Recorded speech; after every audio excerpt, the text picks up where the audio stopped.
let's go ahead and get into what we got. Number one tonight, we're going to go ahead and start with the OpenAI tech situation here. So we got this. This was just announced. OpenAI and Amazon sign a $38 billion deal for AI computing power. So these, of course, are two powerhouses in the technology sector of everything AI and cloud-based computing systems and all that type of stuff. And so this is coming out. OpenAI and Amazon have signed a $38 billion deal that enables the ChatGPT maker to run its artificial intelligence systems on Amazon's data centers in the United States.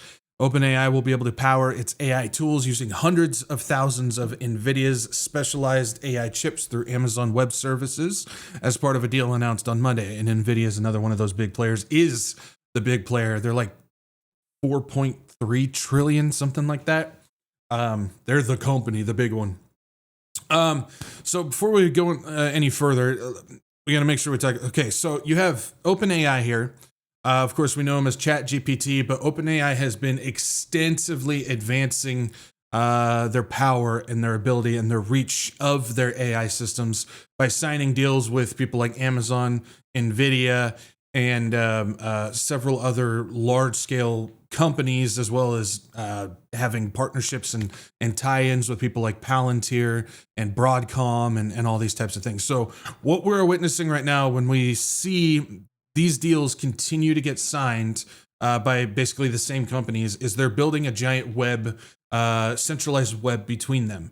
When they all have crossover of systems and AI applications, that means they're building a web and they're going to basically control the whole artificial intelligence web that they're building. And so one of the main systems, of course, it runs on NVIDIA computer chips. That's where all the deals come from. We talked about how there's the mega deals with China that's going on there. There's the mega deals with the Middle East companies, the UAE and whatnot. We talked about the deal of the Trump administration and UAE and NVIDIA chips. We did a deep dive on that if you want to know more about that. But NVIDIA chips are basically the main competitor when it comes to what all the AI processing giants are running everything off of. So that's why they're significant and important on this. Then you have Amazon with their Amazon Web Service, which is a data service, cloud computing, AI, just monstrosity that they have built. And AWS, Amazon Web Services, many websites, many programs, many AI systems all run off of AWS. We just had multiple actually over the past couple weeks, situations where AWS went down and thousands of websites went offline. Thousands of programs went down because they rely on that. We even saw that there was some spotty cell service and internet service. There was a couple days there when my internet was acting funky when AWS went down as well. That all rely upon Amazon servers, cloud computing, and their AI systems in order to make it work. So what you're doing is you're building a giant net where all these things are running off of the same company's stuff. And if anything was to happen to those systems, if one of them that goes down like AWS, then entire chunks of that net go offline and people are just left high and dry. And so when the whole AWS situation happened and went down several times, there's a whole bunch of talk, and you guys might be hearing this as well, that they're planning on crashing AWS. That's their plan of crashing stuff. I don't necessarily fall in that camp for multiple reasons. But then they're also talking about how this AI system is now becoming the new .com bubble. And if you guys remember, I'm sure most of you were alive during that period of time. The .com bubble, when that popped, it created catastrophic waves across the stock market, and people lost a lot of money, and banks and stuff. There's a whole situation there, but the internet kept riding through it. And so a lot of people think that AI is just a fad, and it's actually going to be different, where when the bubble pops, not only will everybody lose a whole bunch of money and crash all the economies and markets, but the AI is going to stop. But again, I fall into the camp where I believe that AI is not something that's going to stop and just be a fad. I think it's something that's going to continue. Now, that doesn't mean that AI is going to continue in the sense that we have it now, where everybody's running Chat GPT and stuff like that for fun. That's a possibility. I think that if that was to happen, I think that side would go down, but AI would still consider be working on the back end, running all of the major components, and that's a possibility as well. So I'm just giving you a few ideas of what's going on out there that a lot of people are talking about, but I'm also giving you a few ideas of how it could continue on, and I do think that AI will continue on. So those are just a couple of things that I wanted to make sure that we point out that's important to understand when it comes to the technology AI situation, because everybody hears talks all the time about the companies: OpenAI, Amazon, Nvidia, Microsoft, all these companies. But a lot of people don't necessarily know how it's all webbing together. They know that there's something there, but they don't necessarily know how it's all webbing. So I think that's important. It says the agreement comes less than a week after OpenAI altered its partnership with longtime backer Microsoft, which until early this year was the startup's exclusive cloud computing provider. Basically, OpenAI has been running on Microsoft servers.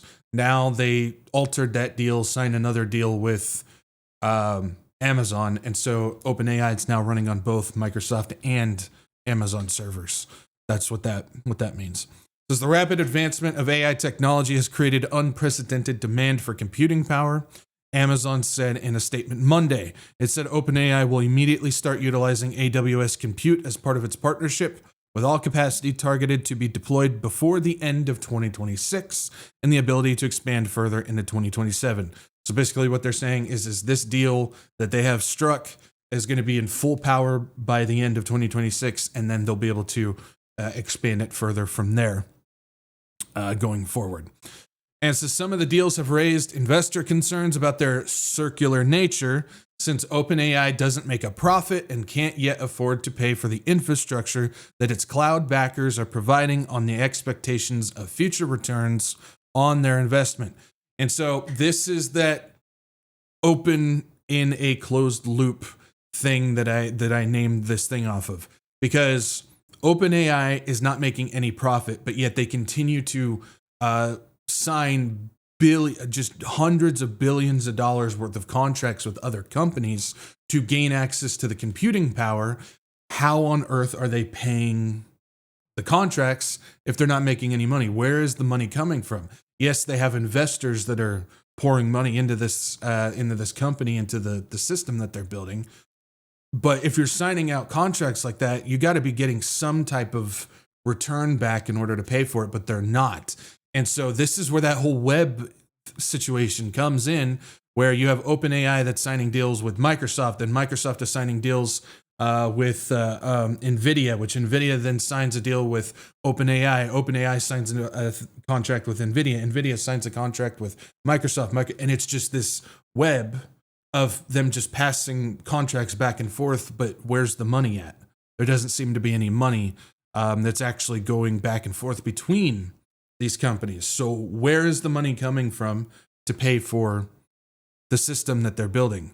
Nobody seems to know. Nobody can seem to answer that question. And that's where the whole just structure, and that's where my mind starts sparking things where it's like, well, clearly there are people behind the scenes that are funding all of this, saying, don't worry about money, don't worry about investment, don't worry about all these things.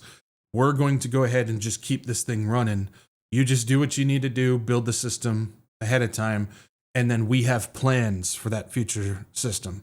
Now, who exactly are the names on that? We don't necessarily know. My bet would be the people who sit at the table. And the table, of course, is the table of Satan, with direct access to the evil entity himself. Now, I want to bring this up. I talked about this a couple shows ago, which has to do with Amazon targeting as many 30,000 corporate job cuts, and they're planning on cutting about 10% of the company's roughly 350,000 corporate employees. So we talked about this already. one of the things that I want to make sure that we go over, that we're aware of, so we can understand what this actually means, because you will hear from most people out there that this has to do with, well, they're just cutting 30,000 corporate employees so they can just install an AI chatbot to take over their job.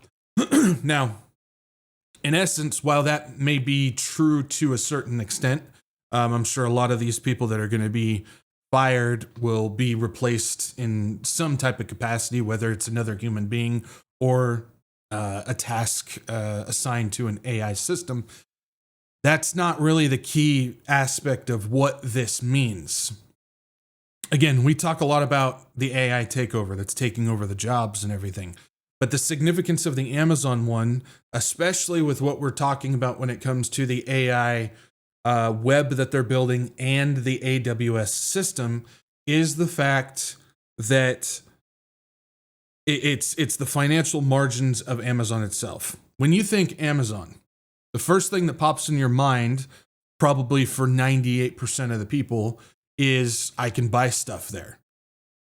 You have the first reaction idea of Amazon is where I can go and buy something. I do all my online shopping there, and so on and so forth. What people don't realize, and I looked into this, is Amazon's web store where you buy all your stuff, it runs on basically break-even margins, which means they're not making any money from their web store. It's there simply to have on their books in order to boost their company, to bring in more investment revenue. Why? For their AWS systems, their Amazon Web Systems. Now, they need some of the world's most powerful NVIDIA chips in order to run the AWS service, which all the AI platforms and stuff are running off of. And that requires a lot of money. And so what they're trying to do, to break this down simply, because I don't want to get all technical because I'll lose a whole bunch of people. I probably already lost a bunch of people now. But basically what they're trying to do is if they can reduce their workforce of human payroll in services like Prime Video, which is like their Netflix style thing, their Amazon Web Store, which is already running on break-even margins as it is, and all these other aspects for the company that doesn't really do much for their payroll, doesn't really do much for their payments, and it's just simply there for stocks. They can reduce the workload of people over there. It allows them to free up more money in order to buy more chips and expand their Amazon Web Service, which is the important thing. That is what Amazon is now. Amazon started as a storefront. Amazon is now simply a cloud-based AI system compute network. Amazon has completely shifted from what we realize it actually was. And so now it's all about getting as much money over there. So when you talk about the AI situation and you talk about Amazon firing their 30,000 employees to replace with AI, it really has to do with the fact of the financial aspect of being able to buy more compute power, buy more chips for their AWS service. Just a little thing that I think is actually important, because we need to, especially when it comes to all the AI news that's starting to come out now regarding the financials, regarding the deals that are being made, regarding the processing power and everything like that, plus the string of times that AWS has gone down recently, which does affect us. I think we need to have a better understanding of what is actually being established, not just running with the usual thing of, oh, well, they fired a bunch of people because they're going to replace them with AI. It's not necessarily true. It's not wrong either, but it's not necessarily true. There's a lot more to it. And so I wanted to go over that as well. When it comes to OpenAI's recent moves, these are the deals that I've been talking about, where OpenAI is just signing all these deals even though they're not making any profit. And so here's just the recent moves. This isn't going all the way back, years back. This is just recently. OpenAI signed a $500 billion Stargate deal. We know that. They signed the $100 billion NVIDIA deal. They signed a $100 billion AMD deal, which is another chip processing company. When you buy a computer, you're either getting an AMD chip or you're getting an Intel chip. And so those are the two mega companies. And so they signed $100 billion with AMD. They signed a $38 billion with Amazon, which is the one we just talked about. $25 billion with Intel, $20 billion with TSMC as well. Signed a $13 billion Microsoft deal. Signed a $10 billion Oracle deal. Signed a multi-billion dollar, it's undisclosed amount, Broadcom deal. They also launched a browser to compete with Chrome. I don't know if people saw this, but they launched the AI browser, which is a web browser like Chrome, Brave, Firefox, so on and so forth, that is entirely established on AI. Don't even get involved with that, people. It's just telling you.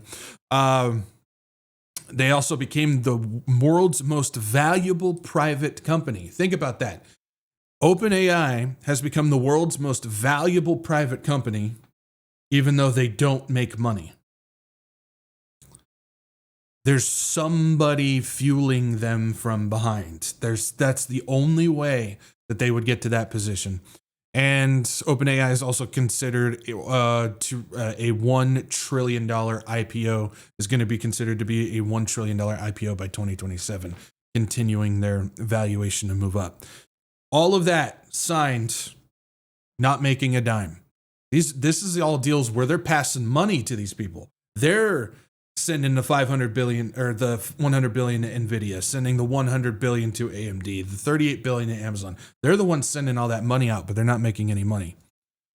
And so we also get this. This is what I'm talking about, where it's just a closed loop of finances for these companies.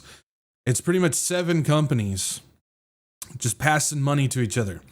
NVIDIA, OpenAI, Microsoft, Intel, Oracle, XAI, and AMD.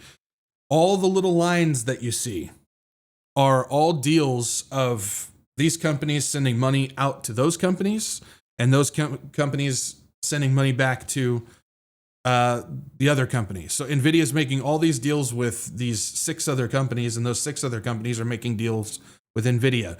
There's no outside resources coming in. They just keep sending money back and forth to each other. And this is one of the most important things that we got to remember when it comes to the financial system, because this is similar to the stock market, where it's completely manipulated. It's fake money. It's literally just numbers typed on a computer with nothing backing those things. There's no financial backing to any of these deals that are being made. This is where the idea, if you guys haven't heard it yet, which you might start hearing it going forward, that the whole AI system is built in a bubble. It's one giant bubble because it's just money being changed. It's like, the best way to put it is like if I'm standing there and it's me and my 2 friends, and I tell the friend on the left, I tell friend 1, I got friend 1 and friend 2. I tell friend 1, I will give you $5 for your bag of pretzels. And I pass them that $5. Then that friend goes to friend 2 and says, I will give you $10 for your bag of potato chips. And so he sends the $10 over there. Then friend 2 tells friend 1, okay, I'll give you $25 for this, for your apple. And so he sends the money back over there. Somehow they're just passing money to each other, but yet the prices continue to go up. Is anybody making any money? No. But what's being done is deals are still being made, and the production of what they're trying to establish is still going forward, all on nothing. And so that means that there's somebody behind the scenes that's paying for all of this stuff, and they're just making these deals in order to build something up that could or could not play a part coming in the end times. And so that's also kind of important when it comes to what's going on. So when I was talking about at the very beginning, the idea of an AI bubble, that if all of a sudden that bubble pops, which it could, I don't think we would see that, because it would literally collapse the entire economy, because it's like 30 to 40%. I think it's 38% last I checked. These companies hold roughly 38% of the entire economy right now between those 7 companies. if that bubble pops, everything's going. But will AI stop? I don't believe so. Will that pop? I don't know. But again, I don't think we'll be here to see that, because that could be the global financial collapse that will come, that again, I believe is going to be after the rapture of the church. And so when you start hearing, because I'm waiting for it, I don't know if they're already talking about it now, but I'm waiting for it. There's a lot of prophecy channels out there that talk about the financial stuff that have been screaming the financial collapse for 5-6 years now, and they continue to do it, and they get everybody all hyped up in their feelings.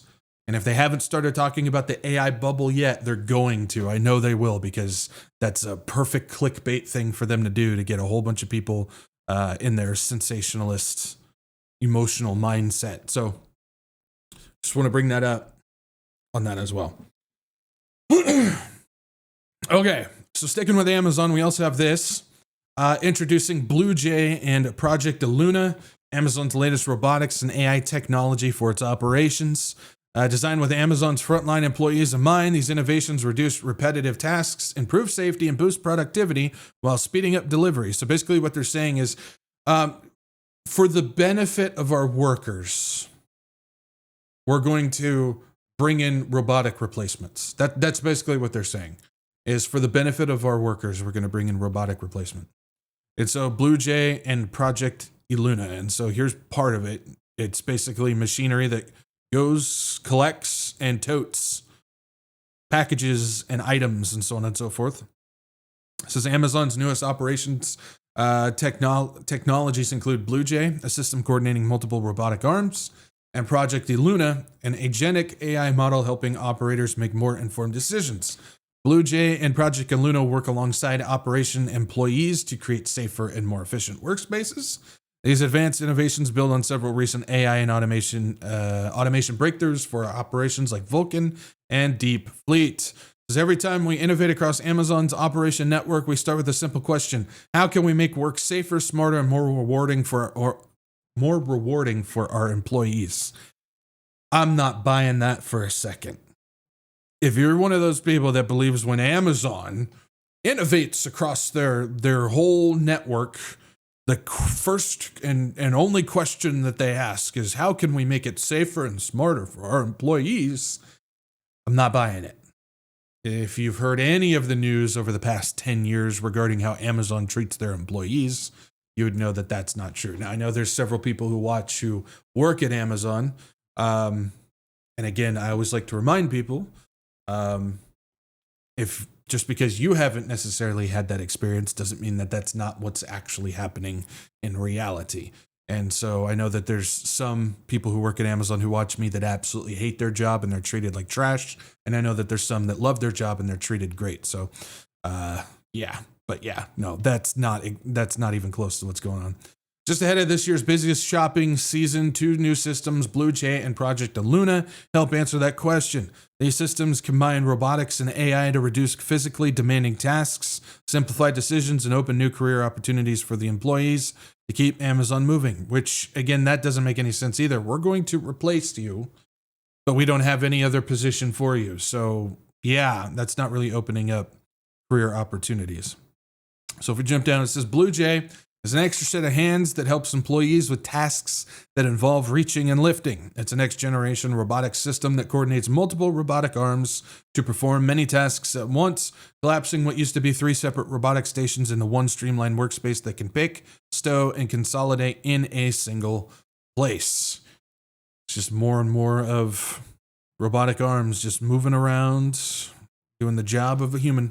Our engineers were able to iterate a dozen of these prototypes for Blue Jay with the use of digital twins. These are an advanced form of simulation that now allows us to experiment virtually using real physics to accelerate what we build. So we've talked about digital twins a lot, not necessarily recently, being that there has been a lot of other things happening, but digital twins is something that we've talked about extensively when it comes to AI utilizing human environments and human social human social profiles in order to build digital worlds that allow them to run simulations to create predictive algorithms. And basically what they do is every one of us has a digital twin in their created digital world, their matrix that they have established. And what they're doing is, because of the amount of time that they have done studying us, studying how we move, how we think, our belief systems, our personalities, and everything like that amongst our daily lives, they install that into everybody's digital twins, and they continue to run simulation, 1,000 simulations a day, to build how the one might react to something. This is one of the major components of the whole 2020 COOF situation, is they're able to build a predictive algorithm based on how everybody reacted to a global event like the COOF situation. And they have it on smaller scale systems as well that they run. Like Amazon has their own system that has to do with building a virtual world of their warehouses. And they collect all the information of the warehouse, how it works, how it looks, the people in it, the robotics in it, and so on and so forth. And they run these things over and over and over again in order to build prediction algorithms based upon that. And so what they did is they created dozens of these Blue Jays, these robotic systems. They created the digital twin systems that work with it. They run a whole bunch of simulations, and they determine which is the best one for the best outcome, for the best job that they can do. And then they install that, and it's a way to bypass a whole bunch of trial and error. And this is the world that we currently live in now. Welcome to it. I would say that best example I can give is for those who watch this show regularly.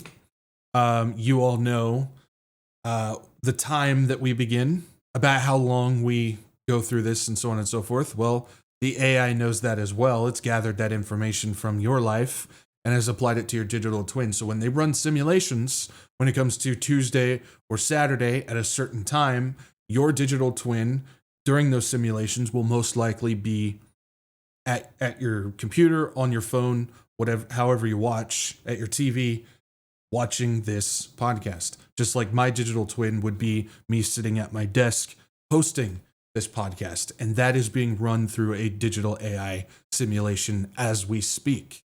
A lot of people don't necessarily know that. A lot of people don't even want to believe that, but that is the reality of where we live now. It also says Blue Jay is already being tested in production at one of our facilities in South Carolina, where it's already able to pick, stow, and consolidate approximately 75 of all the various types of items we store at our sites. So this thing is pretty far advanced. It's able to pick, stow, and consolidate roughly 75% of all the various types of items that they store there, which means they're getting roughly close to being able to have these systems function and pick, stow, and consolidate every item that they have. And when you get to that point, at what point are you going to need human workers anymore? So we also have that as well with this Amazon situation. All right. Sticking with technology, we're going to be moving over to NVIDIA on this. It says NVIDIA teams with Palantir to go after corporate logistics business. So we have another deal with NVIDIA and Palantir here. It says NVIDIA and Palantir on Tuesday announced a deal in which Palantir will tap NVIDIA's chips and software to help its customers speed up decision-making in complex fields such as logistics. Under the deal struck Tuesday and announced at a conference in Washington, NVIDIA's software will be available on Palantir's platforms. The two said that they would help companies with logistic problems, such as when shipments of products from Asia to the United States are delayed by storms. And so this has to do with extending their Foundry program that's already being used all over the world in various positions of corporate logistics and shipping as it is. And so this is an extension of that NVIDIA is now going to be, Palantir is going to be using NVIDIA chips in order to power these systems that they're doing. Palantir is already plugged into, if people don't know, Palantir is already plugged into the NVIDIA production system as it is. So this is an extension of a partnership that they already have. Palantir is also connected, if people don't know, to Microsoft.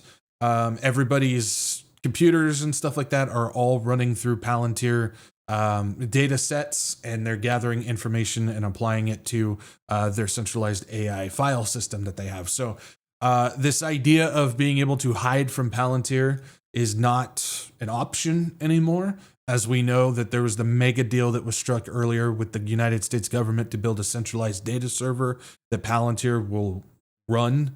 That is part of this as well. There's also, if people don't realize, Starlink is connected to Palantir as well. And all of the data that gets run through Palantir's AI algorithm and their data sets and their file systems, all the data that runs through AI or through Palantir's AI system is all getting shot through Starlink as well. So there you have the Elon Musk factor and the XAI factor and all that as well. This is part of that web that they're building, where it's the same companies that are all entangling themselves with each other to build this giant net. And so if you think about it from a visual perspective, I don't have an image. I've shown it before. But if you basically look at if you're in space, look at the world, and it's entirely covered with Starlink satellites.